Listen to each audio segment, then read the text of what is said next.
Welcome to Stream Detroit. I'm Mike McClintock with my co-host Brad Fox.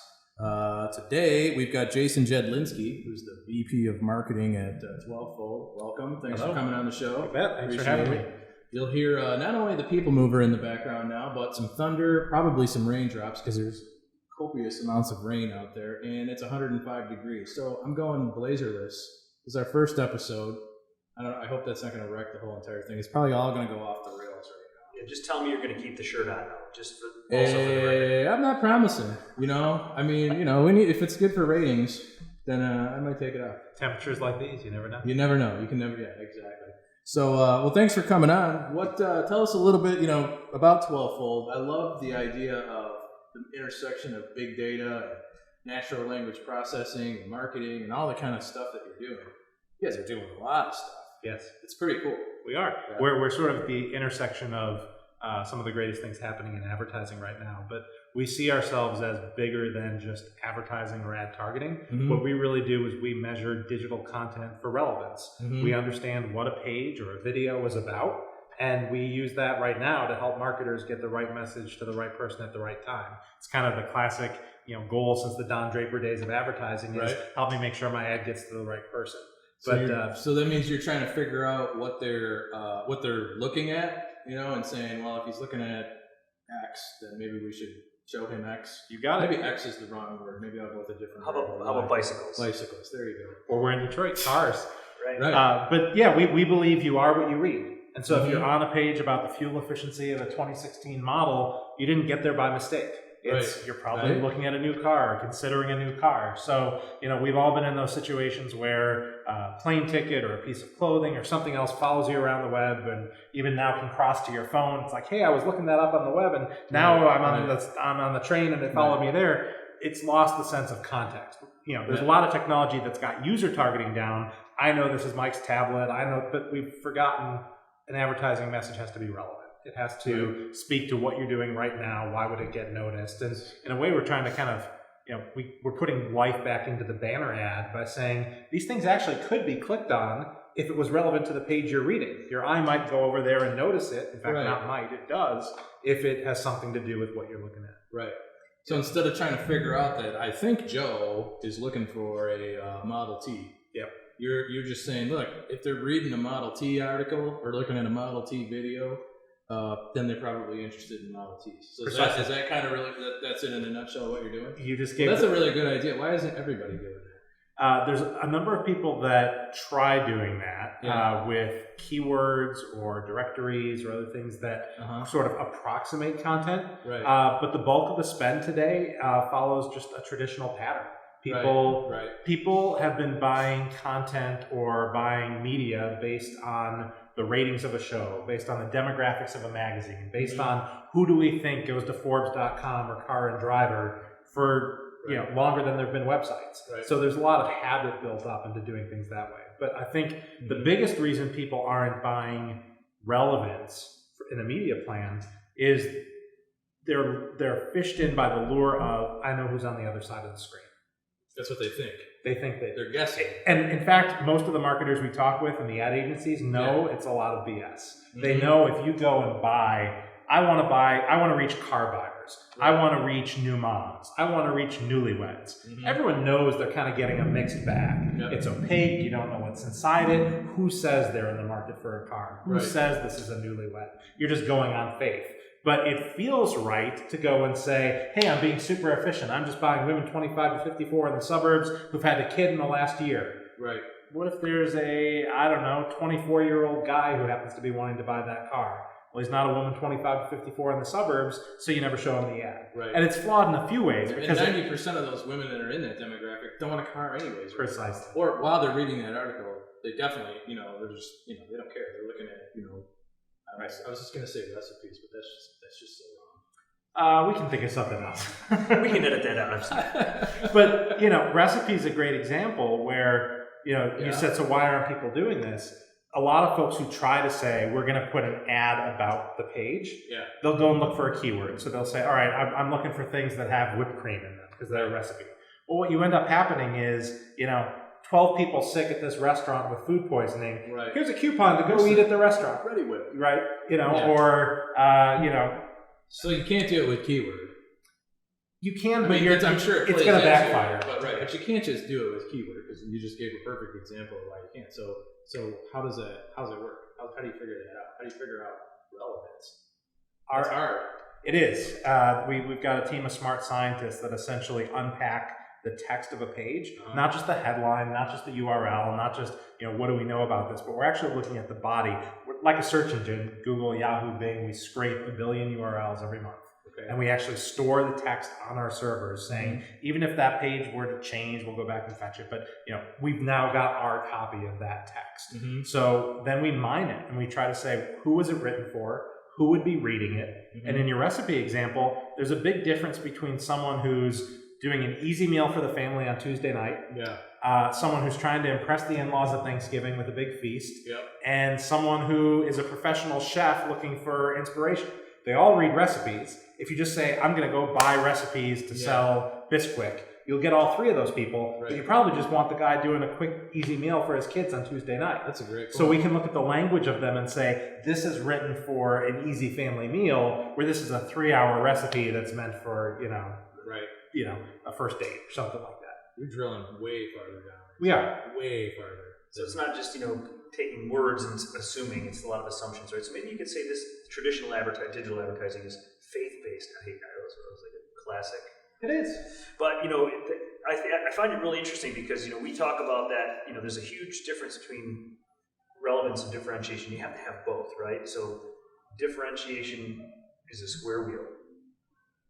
That's certainly different than a round wheel, but it's not terribly relevant. So in a lot of ways, people are, maybe they're firing ads at square wheels when in fact they want somebody who wants round wheel with studded tires or something like that. So the relevance piece, I think, is an art, and it's a little bit of art and science, of course, as you guys know, but I think that is like, it's lost in a lot of cases, that whole relevance thing. It's like they think it's relevant, but it's not. What happens a lot of the time is the brand marketer has more data than ever about their customer. They have all kinds of here in Detroit with auto, you've got the dealers, everything else, so maybe they don't know as much. But through warranties, et cetera, you know a lot about who's buying your product. You can profile them. The CMO probably has a cardboard cutout saying, here's Sally, here's what she reads, here's what she does, here's what she cares about. But too often what happens is when that makes it to a media plan for advertising, it gets abstracted down to something that's easy to buy. A demo, a publication.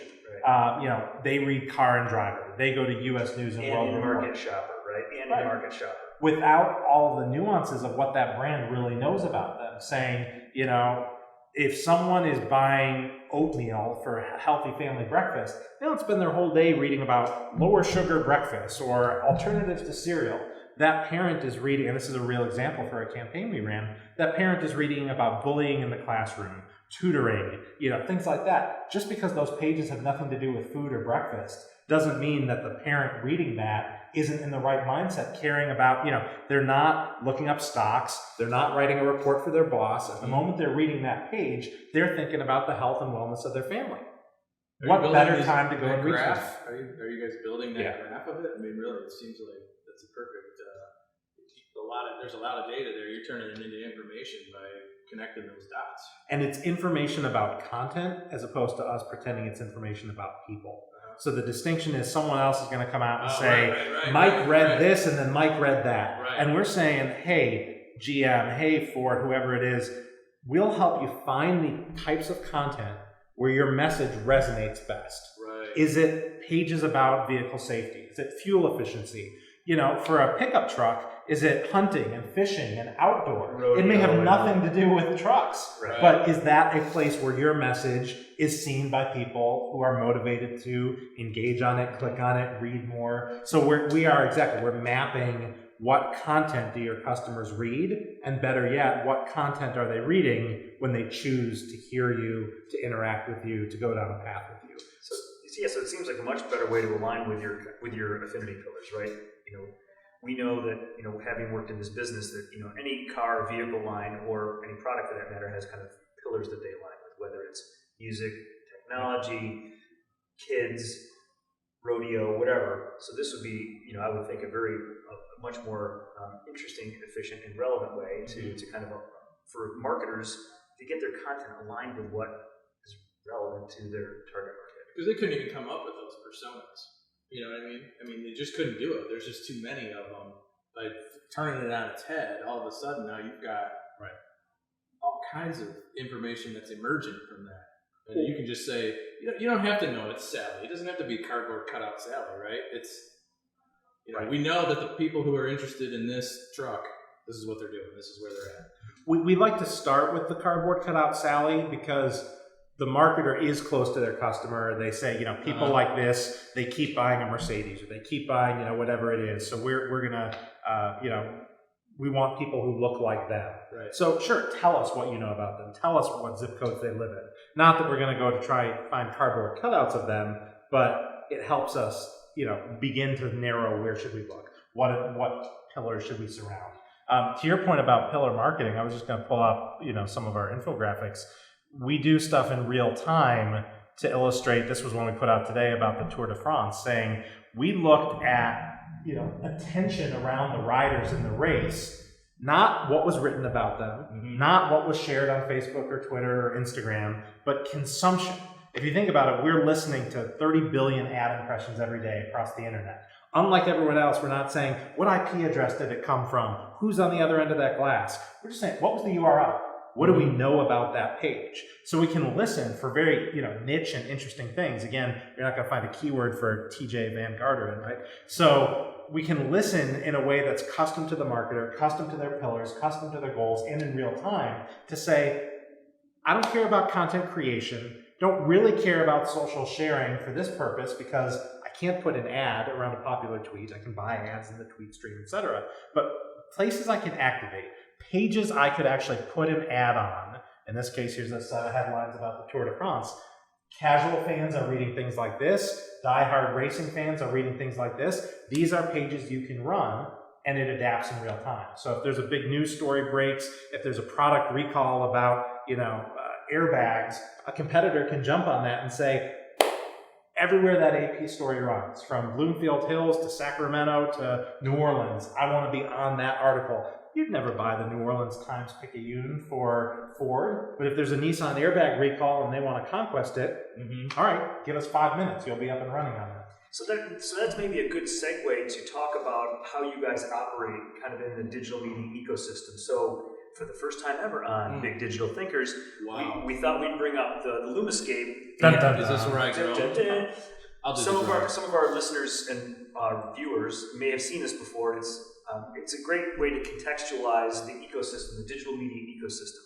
Historically, to get a message from the marketer to the consumer, there was basically in the middle were publishers, whether it was TV, radio, outdoor, smoke signals or whatever. It was a fairly simple, very simple way to connect the marketer with the consumer. Now you have this in digital media. So Jason, tell us a little bit about where Twelvefold fits in this ecosystem, and kind of maybe along the way describing some of these little boxes. We don't have to dive down in there, but where do you guys fit into that ecosystem to help connect a marketer, i.e. Ford, GM, or Toyota, with consumer cut out cardboard Sally? So we are sort of in the middle of the sandwich that you see here. Again, brands on the left going through ad agencies to buy media, banners, pre-roll advertisements, could be, the thing that plays before your YouTube video, what have you, mobile, all different formats. The agencies kind of manage the spend. They go through a set of technology saying what to buy, where to buy, who to reach, ultimately getting out to publishers, the websites those ads appear on, who have their own set of technology here in the blue column that are helping them decide what ad should I put on, what ad's going to pay me the most, what ad is going to get, the Detroit Free Press the most bang for its buck, all before the brand marketer can actually talk to the consumer. And what's amazing is this is all happening, in the fraction of a second it takes your page to load. So when we talk about our decisioning of, is this recipe right for Kraft, or is this page right for Ford, we have 10 milliseconds, the same 10 milliseconds anyone else does here to make that decision. So it's staggering the amount of intellectual horsepower that just is behind this whole industry. So the middle of this you can think of as audience discovery. who am I reaching, where am I going to reach them, where am I going to find them. And that's facilitated by DSPs and ad exchanges, which are kind of the clearinghouses or auctions where ad impressions are up for sale. There was a perception a few years back that this is the unsold junk, the ad at the bottom of the page, the stuff no one wanted would get put out like a garage sale. The cheap stuff, right? Exactly. So you could reach a low CPM goal to get as much bang for your buck theoretically as possible. And these days, what's being traded there is the growing majority of inventory, because with people who are buying based on cookies, buying based on someone who says they know Mike is on the other end of the screen, they're saying, I've sold this to the local car dealership for $10 a thousand.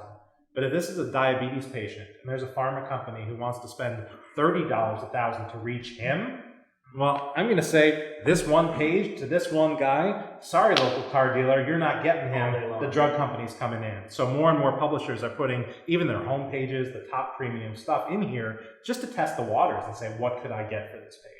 Which has changed, just drastically in the last 5 years. It's traditionally, even in the digital, kind of within the digital world, ad networks, that was kind of the traditional place for exchanges.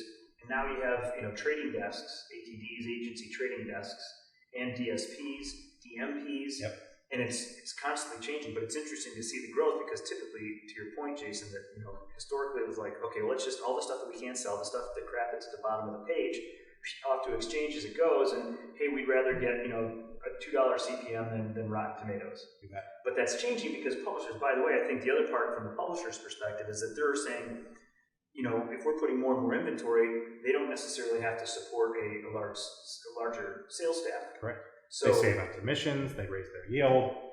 There's a lot of incentives for them, and they've realized that there's another data stream besides the cost of the ads as revenue coming to the publisher. They can push what they know about the consumer, and they can say, hey, Brad read these 5 articles on Inc. or Entrepreneur.com this month.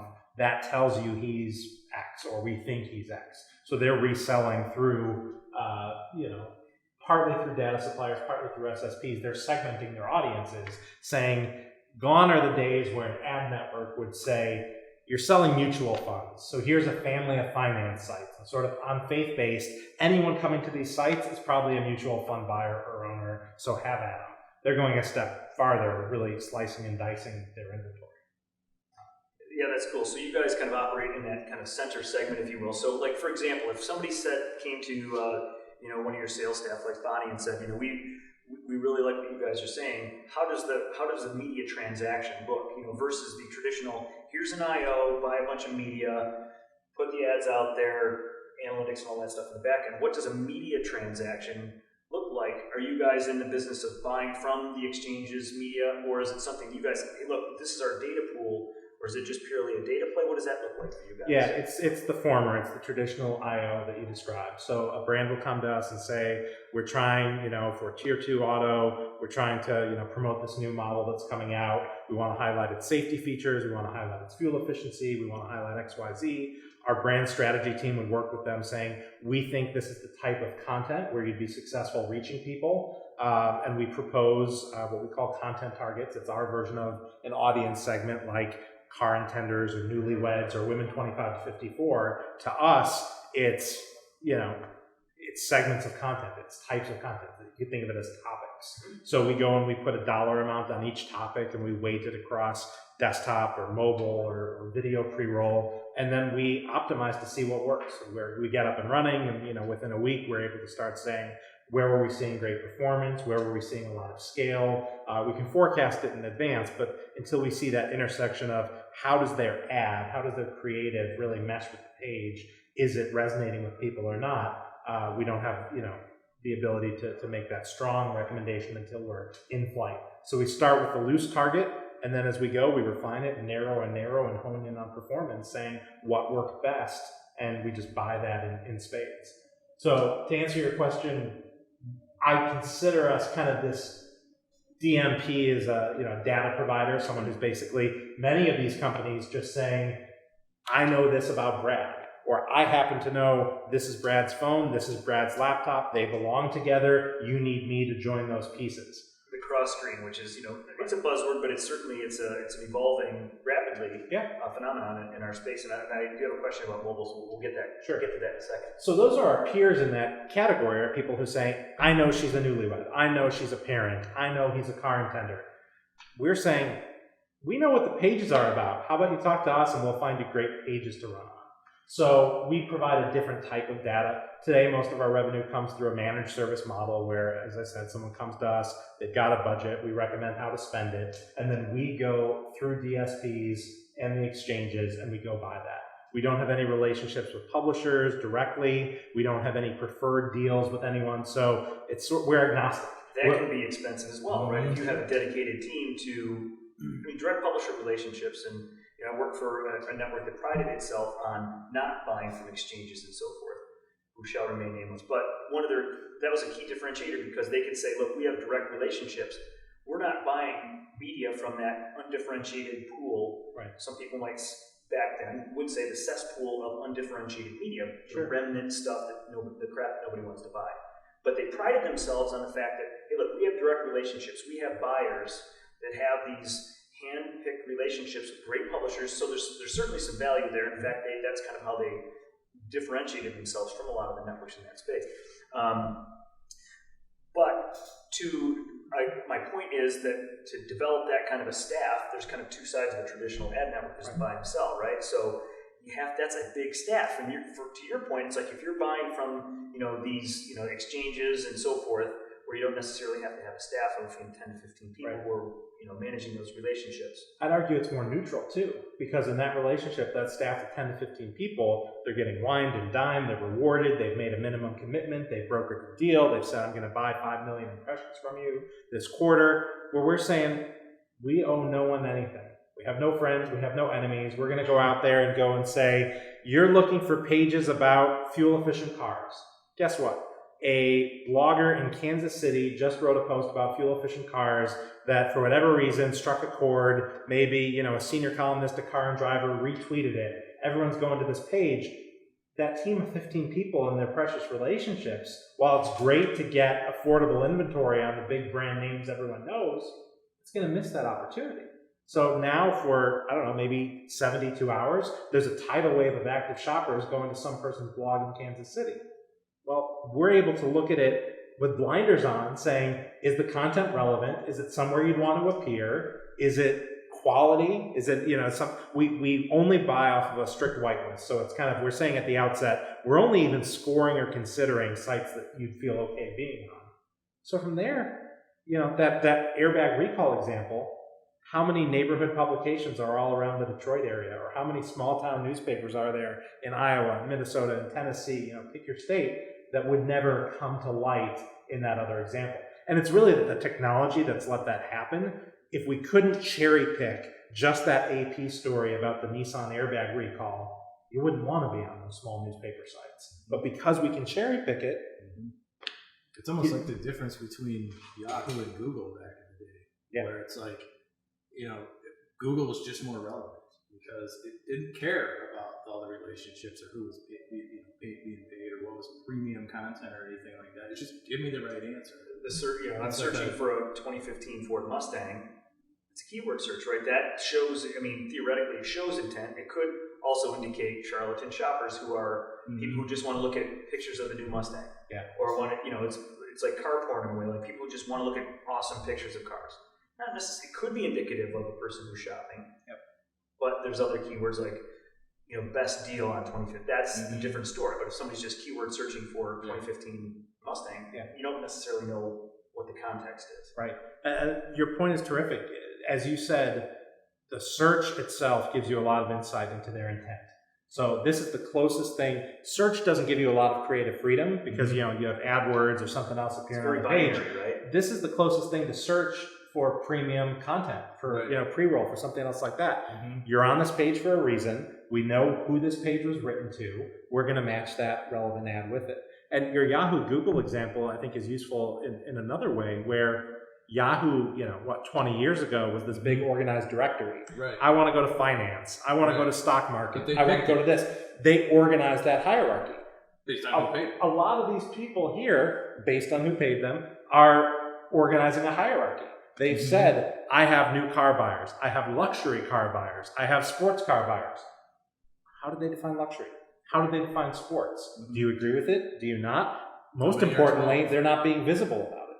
You don't know what definition they used. Curious about, and I just thought of this because of we're talking about indexing and hierarchy. How do you guys think? Two things before I get to I want to chat about mobile in a minute. But what about hashtag? Right, as a way of hierarchy and indexing. Right, so that's like a big way of hashtag Mike's 39th birthday. Go to the party.com. Right. So if people are organizing in terms of hashtags, whether it's really Twitter, old though. It's that hashtag. It's a really, really old hashtag. But so are you guys thinking about that, like as a way of contextualizing hierarchologically organized? But I guess my point is like that's a hashtag. That is, as is hashtag high five. But that's not important right now. So like thinking about like hashtag and how consumers, especially particularly younger consumers, like Instagram and Twitter and Tumblr. Hashtags are not boss, but they're in a way it's a great way to start thinking about as a marketer, advertiser, or a supplier, for that matter, about how do we generate a product or a solution around that? Yeah, we're not looking at social data or referral data today, but I think that would be fascinating to say what are the URLs that are being linked to with a certain hashtag, be it a funny hashtag, a serious hashtag, what have you. It's a great taxonomy to kind of organize the web. How are people sharing content? We are taxonomy agnostic, where we don't organize things by any vocabulary or any dictionary. So that if someone comes to us and says, basically the way we work is we agree on a set of articles and we say, do these articles look like where you want to find your audience? And then we find tens of thousands that look just like them. So today, we've got this very custom model that lets your definition of fuel efficiency and your definition of fuel efficiency can be very different. We don't have an entry called fuel efficiency. We don't even have an entry called cars. It's come to the table with what that campaign is about, what the ad shows, what you're trying to do this month, and let's find content unique to that. So in a way, it's almost even this creative optimization, which is experience in people in order to be able to make that. It's not just artificial intelligence. It's actual, like, real intelligence. Yeah. Real humans? It's like wetware. Humans? Well, that's very interesting, too, because now you're taking that whole artificial intelligence part of it and then actually thinking about it from a context that it's like collective intelligence. It's like, we don't care why people are there. We don't have to predict it. They're there. Yeah. So this is how we can then we can scale this to everything. And we don't use cookies, we don't track the ID of your phone, and the way I describe it to people is we don't care where you've been. Yeah. We're not trying to predict where you're going. All we know is where you are now, and we found that to be a really reliable indicator of what's on your mind, much like the search data you're talking about, the search you just typed into your phone or somewhere else. And that's interesting too, because even in the course of a given day, you might have 20 different things on your mind, and you don't really care about that wrench you were looking to buy. Yes. At right after, at any given point through the day. But at some point, you're going to come back to that to be interested in that. And then you're saying, you can say, wait, we'll put that ad out. Not only do we think this person in the market for it, but we think that they actually care about it right now. Right. And that wrench, that's pretty powerful. That wrench that was relevant 2 hours ago, that's, that nature of the creepy retargeting that causes people to clear their cookies or go into incognito mode or something else. I just took the vacation to Europe. I just bought the engagement ring. I just did this. I just, whatever else. Yeah, it's like, you've missed me. Yeah. Where were you a week ago? Where were you a day ago? So we don't have to basically, there's a lot of people sweating and spending a lot of energy trying to solve that problem. And we're saying we choose to solve other problems. It's a uniquely different way of looking at it. It's completely different. I think it's just different. Yeah. Period. So let's shift. Different. Let's talk about mobile and how you guys see kind of desktop and mobile playing together. So tell us how you guys are thinking about kind of the mobile landscape. I'm sure there's some similarities to what you guys are offering desktop. Sure. And mobile, and how you guys kind of marrying those two together. The beautiful part of our technology is we don't care if it's mobile or desktop. Certainly we optimize, we serve a different ad, but our matching technology says, I know what this page is about. So we can look at different performance trends, and we can help improve the effectiveness of someone's spend by saying this ad works better on these pages in mobile, this ad works better here. But when it comes to saying, is this page somewhere I want to be? Pull it up on your iPad, pull it up on your phone, pull it up. And from audience discovery, in a sense of, we talked about kind of that, that Nissan airbag recall showing up in the small town paper. That's finding you a page or a site you'd never buy. We also find marketers people they'd never buy. So if you guys, you may be here and researching, mics or windscreens or other podcast promotion techniques. Or click car. There you go, click car. Whoops. You go home, you pick up the family tablet, you search on something there, your wife, your kid, someone else. Now suddenly they're a podcaster. They're in market for this material. It's all red and link anyways in my house. That's right. Makeup tips. What's the story with that? But yeah. But perfect example. That's something that a lot of people are struggling to solve. How do I know who's on the tablet right now? Our phones, we don't share as much. It's all kind of a personal thing. But a tablet or a family computer or something in the office, between shifts or just before and after dinner, anyone else could be there. So a lot of this tech, again, people are sweating and putting late nights into, how do we figure out who's in front of the glass now? I don't know. How about you look at what they're reading? How about you look at... It just seems so what obvious, they're reading right now, importantly, right? Yeah. Right now. At this moment. In the snap of a finger... I don't care if we do a relay race at the keyboard. It's who's reading this article. Right. Yeah. And just flip the tab over and it can be something completely different. So that's I think the beauty of mobile performs well for us. I think it's again a great signal of someone who's shopping or doing something else. You could be in the dealership and you're trying to get a better price. So we benefit from that lift of you're already biased to take some action. Because you took the phone out of your pocket, you're doing something, you're looking for something, whereas online at home, you might just be clicking through and killing time, right? So, we see good performance. Nobody does that. Never. Or at work, or at home. No, there's no shopping during the day between 9 and 5. Come on. So how are you guys, let's talk about another kind of industry topic that's very topical. And over the course of the last month, I was in LA weeks ago, and viewability came up almost every conversation. Yep. And so viewability, what's happening in kind of the digital ecosystem, as we talked about earlier in the show, how do you know who is watching? Is that a real human being who's watching? An ad that is viewable. It's in the viewable screen is kind of the general term for is the ad viewable. So agencies know that a lot of that phenomenon of carpet bombing the bottom of a page, which was something that was quite popular several years ago. With viewability, now they're paying on a VCPM, or some are, meaning instead of paying for a full CPM or cost per thousand, instead of paying $10 for 1,000 consumers, they're now paying on a viewable CPM. So agencies and marketers are just getting smarter about how they're buying media. How are you guys thinking about viewability? Is it the same sort of agnosticism that you guys are thinking about viewability? Because it's very important to marketers. Obviously, marketers want the best bang for their buck. And publishers, I would think, are a little bit vulnerable, but talk a little bit about how you guys are thinking about viewability. Sure. We are agnostic from the sense of it's not something we think is a proprietary problem for us to solve. So we've partnered with the DSPs and the folks that have plugged into them. Those are the auction houses where we're buying our inventory. So we pick up the cost to screening in advance saying, is this impression human? Is this impression from an IP that's been trusted? Is this impression something that ComScore or some other vendor thinks is above the fold or InView, double verify, integral ad science? So we've kind of said, these are the yardsticks that marketers are trusting. So we're not going to be so arrogant to build our own. We're going to say, you like them, you trust them, go with it. But what we found as we've done that, it certainly passed muster and people saluted and said, thank you, that's good. But we found that they say, you know what, these guys aren't that great at it. And they don't really know, especially when it comes to the blocking of inappropriate content or adult content or alcoholic beverage content. We see things blocked all the time, celebrity gossip, swimsuit content. And we say, well, this is a domain like the Daily Mail of London. I'm sure there is celebrity gossip. I'm sure there is swimsuit content, but this article is about, Greece and the monetary issues. So we're buying this for someone who's trying to reach institutional investors.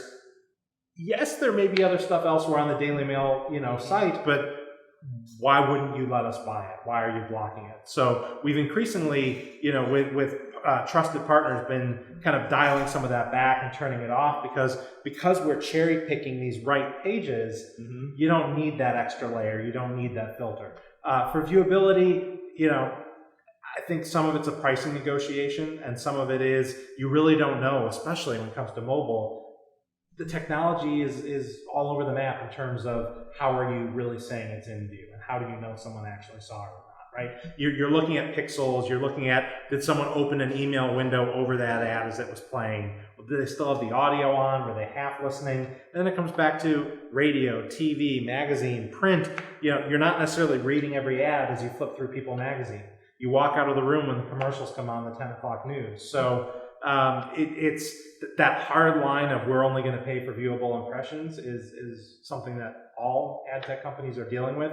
But our approach to it is we take whatever yardstick, whatever benchmark someone wants to use, and we apply it and we buy only what's blessed. Yeah, and on mobile, and there's a lot of this is kind of a segue a little bit back to mobile, but in mobile there's a lot of, I think the data is according to eMarketer, like with accidental clicks on mobile, right? So and we all do it. We scroll on our phone and we're like, crap, I was playing, Toca Boca Fairy or whatever, Tutti Frutti game or something, and then I accidentally clicked on an ad. So how do you guys, is that something that you guys are hearing in the marketplace in terms of like, hey, look, if it's a viewable impression, this kind of a thing that is now being, how people are buying, with accidental clicks, half of mobile clicks are bogus, right? So meanwhile, agencies are showing, hey, look at these awesome metrics. It's like, half of those are bogus. How are you guys, is that something that you guys are facing in kind of the mobile sphere? I mean, how do you guys, like from a pricing standpoint, do you guys do like typical CPM kind of pricing? We do. Yeah, I'd say it's an industry factor out there that, publishers are actively trying to solve with site layouts and design and things like that. I don't think we're any more or less exposed to it. It's just part of the nature of the beast when you're out there. I think one thing we do solve for and helping avoid that, though, is by making sure an ad only runs where it's relevant, you're going to run into even the people who might fat finger it are probably someone who's, has an interest in the product. So by narrowing the pool and being more specific in the type of people we're running an ad with, a lot of those kind of accidental issues that are just industry-wide, we blunt the force of it somewhat. Got it. And then pricing, are you guys seeing any shifts either on desktop or mobile away from CPM and more cost per action, or CPX as it's called, whether it's VCPV or VCPM, or even in the mobile space, it's like viewable, video views, cost per view, cost per click, cost per whatever. Are you guys seeing more campaigns like that, or more demand for those kinds of pricing models? I wouldn't say more per se. We do almost all of our business on a CPM basis. In video, we do cost per completed view, which, because we align the ad with someone who's interested, it works out very well for us to say we're really only showing it to people who are actually not going to race to hit that skip button because they have the condition that the drug is meant to solve, or they're in market for the product that you're seeing. So cost per completed view is kind of our first foray down that path. But I've written a handful of case studies around how we've really hit it out of the park with cost per engagement or cost per acquisition. We don't sell that way, but we've developed a reputation for delivering really high quality leads. So I'll tell you, we don't try to keep up with the Joneses and compete on stuff where someone will come. We had a client a couple weeks ago said, you don't have the highest click-through rate of everyone out there. And the attribution models that say, who was the last person that showed them the ad before I made the sale, those don't really favor you either. But when we look at the quality of the lead, we look at the person you're sending us, and we look at, do they ultimately take the test drive? Do they download the software? Conversion. Do they convert? It's the conversion. You're sending us real humans that actually want to buy our product. So we're going to shift money to you. It's telling us that those other higher click-through rates might be overstated, that the conversion models are gamed by people who say, I'm going to buy the bottom of the page on Yahoo Mail because you check Yahoo Mail every hour, so my odds in the roulette game are very likely that I'm going to be the last ad you see. They said, we're onto those games. We know that. You actually find us the people we want to talk to. So we stayed priced on CPM because that's where our cost is, as the intermediary who's going out and kind of taking the spaghetti strainer and saying, let's just find those impressions we want. Our costs go up the more we buy. So we price on CPM, but we've posted some really good returns on cost per acquisition where, there was a pharma example where someone was paying these data guys, $90 a lead of someone to go to their doctor and ask to take the drug. We came in at a third of that because we're not buying any data on patients and then trying to stalk and find them. We're saying, if you have diabetes, what do you read? And it's not just about medication or managing your condition. You read other things too. Your lifestyle. While you have an affliction, whether it's diabetes or something else, right? It's like you do other things. It's like car shoppers are not necessarily always on Edmunds or KBB. They also do other things. And I think some of the third-party auto sites, to segue a little bit, they tend to think that that's all car shoppers do. No, they don't. I mean, that shopping period's 90 days. They're not only on Kelley Blue Book. They're not only on Auto Trader for 90 days straight. That would be a boring person. But anyways, and if you retarget them, they're planning their kid's birthday party, and that's not the time that they're thinking about the car, right? Yeah. So you've wasted that impression, or you've oversaturated your frequency, or you're annoying somebody who's like, look, I get it. You're just ignoring it because that's just natural for somebody to do, to filter that out while you're looking to figure out how to go to Chuck E. Cheese. You just don't care. I mean, but if you're on that and you're in that mode, you're going to see it. It's there. You nailed the sweet spot of what we do. The KBBs, the Edmunds, that's a good, viable channel. You obviously are going to reach car shoppers there. We complement it by saying, in that 90 days they're in market, they're doing something. Where else can you reach them? And not just saying, I'm going to follow them wherever they are, whatever they're doing. Where else can you reach them? We're going to say, you know what? I did mean to go in and do that test drive. Hey, honey, let's do that this Saturday because we really want to get in before the Labor Day sale. That's a great point about all the different sites like KBB, though. People are going to do 27 hours of research on it. They don't necessarily care. They don't need to see a dealership ad right now because that last 3 hours of that 30-hour transaction, that's when they need to see that, though. They don't need to see it while they're on KBB all the time. But you're right. If you can determine that they're in market in other ways, that's pretty powerful. And that's where we get into that's where that truck ad just that isn't. Yes. So you're you're finding places where it's just non-obvious. I like to call it our inception moment. Oh wow, there you go. Yeah. So that's the word. If you think about it, inception moment, right? There you go. Haptic inception. Haptic tap. So if you think about it, my favorite example in this case is an article about what to tell your son or daughter that they're going to have a sibling. How do you tell little Johnny or Susie that they're going to have a brother or sister? What a perfect place to run an ad for a minivan. You're so excited about the news or terrified about the news. How do we pay for 2 colleges?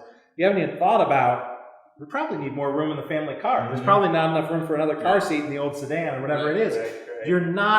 None of these people have a signal on you. You haven't filled out a warranty card. You haven't filled out a survey. You haven't done anything. Avoiding those things. That's right. Because you know that you're just putting yourself into a funnel somewhere else that's just going to flood you with information. So now we're higher than upper funnel. Right. You didn't even really start thinking about your car purchase yet, but you're reading this thing. You're in the mindset. You have the intent of my expanding family. And suddenly there's the 5-star crash test rated best family minivan on the market, and you say, "Yep, I'm finally one of those dads. I'm going to have to get the minivan." Right. Who else is going to find that guy at that moment? Right. On his tablet, on his smartphone, on something else?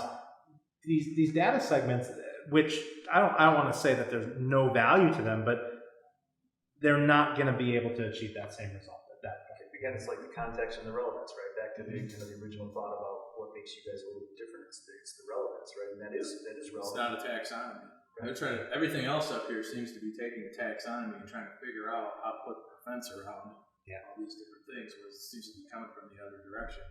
So the how to tell your kid that they're getting a sibling, what do you file that under? It's not car and tender. Right. It's not parenting. Maybe it's parenting. It's self-help. I don't know. What do you call that? And whatever you call it, would Toyota buy it to promote their minivan? Probably not. Not with that label. You wouldn't go to an alphabetical list and pick it.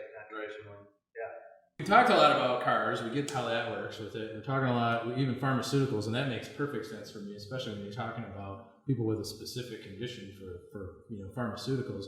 Like, what's some other examples of industries or case kind of study type of whatever? Sure. How else does it work? Give me an idea. We've had fun with it again on our blog with some of these infographics, just going around saying, hey, we were curious, how do the big summer blockbusters, Avengers, Transformers, what have you, how does that compare to holiday movies? Mm-hmm. And we discover fun things, like because of Rudolph the Red-Nosed Reindeer and Miracle on 34th Street, there's an enormous amount of consumption, people reading and caring about holiday movies, compared to these summer blockbusters that you think are the biggest grossing movies of the year. Mm-hmm. So the box office gross doesn't necessarily align with where you're going to reach these people online. That's interesting. So we can get into the timing or the nature. We've done it with politics. This was one on holiday shopping where we said, Cyber Monday, there's twice the amount, the green bar, twice the amount of people going out and researching Cyber Monday deals, because cyber, obviously. Right. But, spending is dwarfed by Black Friday.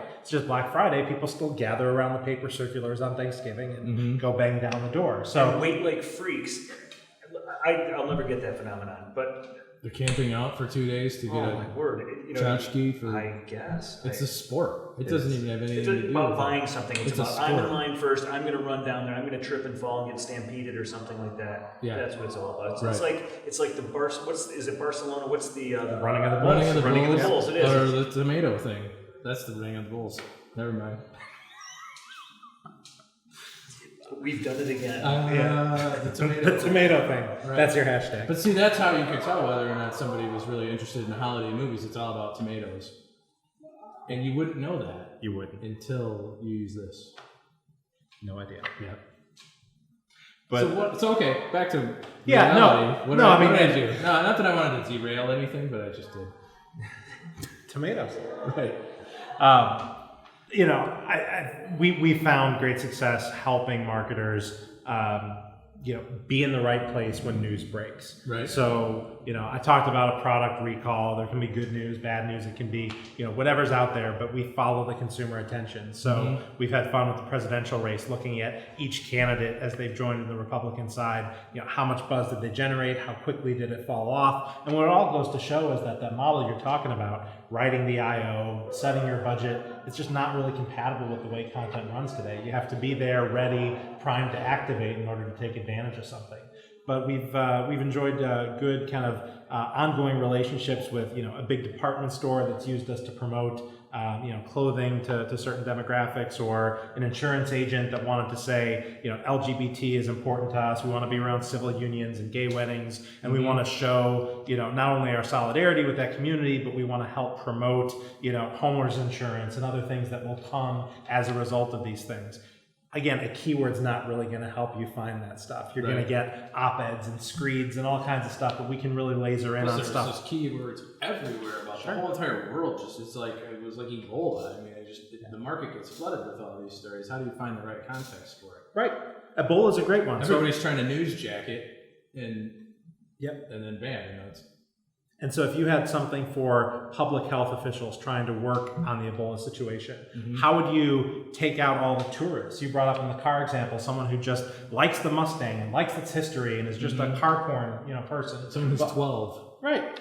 How do you filter that out for a big news story like Ebola? And what we've done is we can say we can go after scholarly journal articles. We can go after, our model is essentially lookalike content. So, but you don't even have to do a taxonomy of that. You don't. Either, really. It's you're pulling the information and realizing who these people are at those things. You don't have to say, oh, it's scholarly. No, there's no scholarly checkbox. There's no checkbox. So there's no taxonomy. Yeah, and with pharmaceutical, that comes up all the time. They say, I want to reach prescribing doctors with this medicine. And we ask everyone. We ask Detroit automakers, everyone the same question.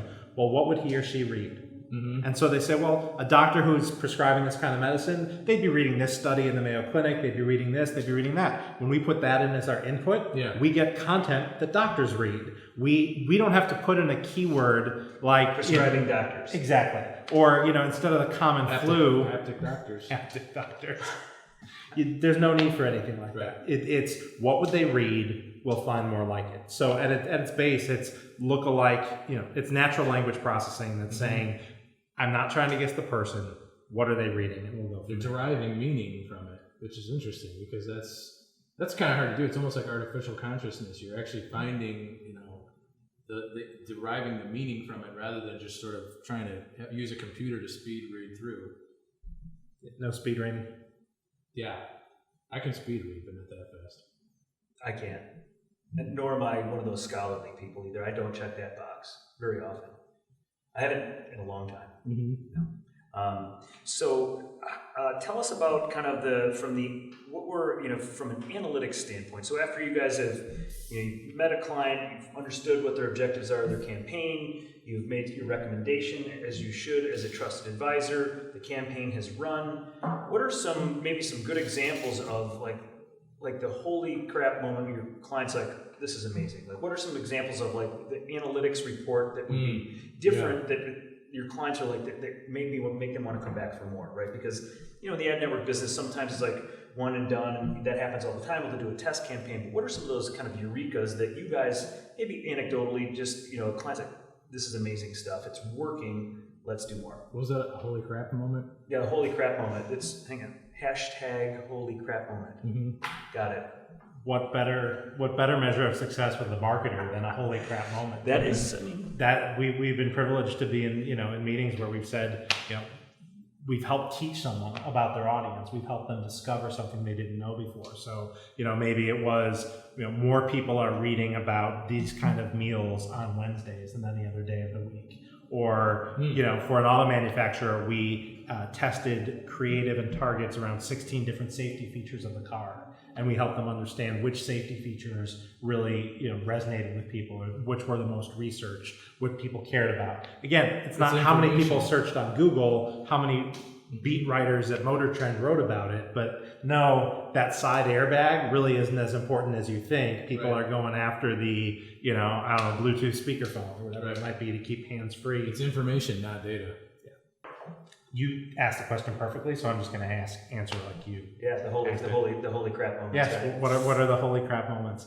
So the holy crap moments, I think, are what we strive for when we report back to someone, both on delivery during a campaign and what we saw about the marketplace before a campaign. So we helped a big cell phone manufacturer look at the product releases of their competitors and say, let's plot the cycle, that inevitable cycle of rumors, the announcement, the big launch date with everyone lined up like Black Friday, then all the reviews and the griping and stuff like that afterwards. Let's look at that cycle so the next time an iPhone comes out, you can conquest it, you can jump on top of it, and you can be there with why your camera's better or something else like that. And then we had fun with it, and we said, all right, if that was successful, where else do we find people when they're switching their cell phones? Let's look at everyone griping about the latest iOS release. Let's look at everyone griping about this. What a perfect place to go promote your product. So again, it's helping marketers find the environment where their message is really going to resonate. Here in Detroit, we helped a truck manufacturer say, I want to be around opening day of hunting season in all the different states. You really can't put that too easily on a calendar, but you can sure follow the news as it happens. And we taught them, wow, it was a particularly brutally cold start to hunting season in Minneapolis. Here's what we saw in the content. Here's what worked. Here's what didn't. So it really responds to the news cycles. Or, a couple examples in analytics, what luxury features of a new sedan are being mentioned more than another. Or for a big home improvement chain, we helped show them that they had a co-op program advertising grout, and we found that by the time someone's researching how to put the grout on, or what's the best type of grout, or what do I do with my grout, they're deep into their project, and they're really not going to be influenced by a banner ad. Right. We showed them in the spring, it was like May and June, people reading about open houses and raising the value of their home before they put it on the market had an enormous click-through rate. Guess what? They're deciding, I've got $5K, I want to raise my home's value, what project do I do around the house? I'll regrout the bathroom, I'll regrout the kitchen, and they're persuaded down to buy this manufacturer's brand of grout. You'd think you'd want to buy pages about, so you're retiling your bathroom, what do you do? Well, it's too late. Yep. They're already, they found a brand. Yeah, they're going right back to the same aisle to talk to the same old guy. And you can probably, I would imagine you can take a look at historical data to that point, right? If there's certain cycles for people doing remodeling or, buying convertibles might be another example. It's like, well, I mean, generally speaking, the buying season for convertibles is, probably February, March, April, maybe May. That's kind of the buying season. But like those kinds of insights, that's the kind of value that you can say, hey, like let's get ahead of the curve, right? If you get an RFP from a marketer, for example, let's say they're selling bicycles, right? Well, there's probably there's a selling season around bikes, and I would imagine it's spring as well, but maybe not. Maybe there's some insights that you can show that, hey, historically, here's what happens. It happened in 2014. Here's some blips. You might want to start getting content that's related to this, or selling a used bike, that kind of stuff. Yeah, how often, how early is someone looking at selling a used car before they go and make their purchase decision? Well, we can look at the content around that. Is there seasonality around, what do I do to get the best trade-in value on my car? Are there certain times of year that people are thinking of that or aren't? And it may or may not validate what you see at the cash register or in the dealership. And that's important to know because, all right, so now we know there's a lag of 3 months between when we see our sales spike and when everyone's online researching it. What do we do in that 3 months to stay top of mind and make sure they come in to my store or my hotel or things like that? We hear a lot about marketers saying, when someone's in my dealership, in my grocery store, in my hotel, I can personalize the experience. I know it's Brad, I know it's Mike, I can make their phone open their room at the hotel, I can tell them, what favorite breakfast cereal is on sale. When I go online, everything's abstracted to a demo or a cookie or a guess or this faith-based ad targeting of, I think I'll find people like Brad and Mike there. What we're trying to do is say, if you know that much about Brad and Mike, you probably know what they're reading when you can influence them. Let's try that instead. Let's roll the dice. Let's see which of those articles. You're rolling the dice anyways, right? With the faith-based approach, right? You're just kind of rolling the dice anyway. So, this has a little bit more, a little bit of art and science to it, where you're kind of marrying, some thoughtfulness and some insights and, information versus data, right? So it's a very unique approach. To art and science, I like to say we're putting the logic back into it. You'd never advertise a big pickup truck in a knitting magazine, but if either of you went to, a great aunt's house for a holiday and were researching the new pickup truck as you fixed her Internet Explorer and upgraded her to Chrome and, sneakily did that on the desktop, well, now suddenly someone selling your great aunt at a premium of $10 a thousand is a truck intender, right? So you'd never in print, you'd never put that truck ad in Granny's knitting magazine, but we just did that in digital. Your one little search just did that, and now Granny's being shown trucks for the next 3 months, 6 months, year, however old that data gets. So that's the kind of stuff where, we said, we know we can do better. We think there's a better way, and we're having a lot of fun proving it. Cool. Well, I think we're at that part of the show now where we retire to the Cornerstone Barrel House and become overserved. Look forward to it. And that's really the only real reason why we do this show. So thanks for coming on, Jason Jedlinski. Thanks for having me. Appreciate it. Thanks, Jason. Thank you. Yep, thanks for being on board. Until next time.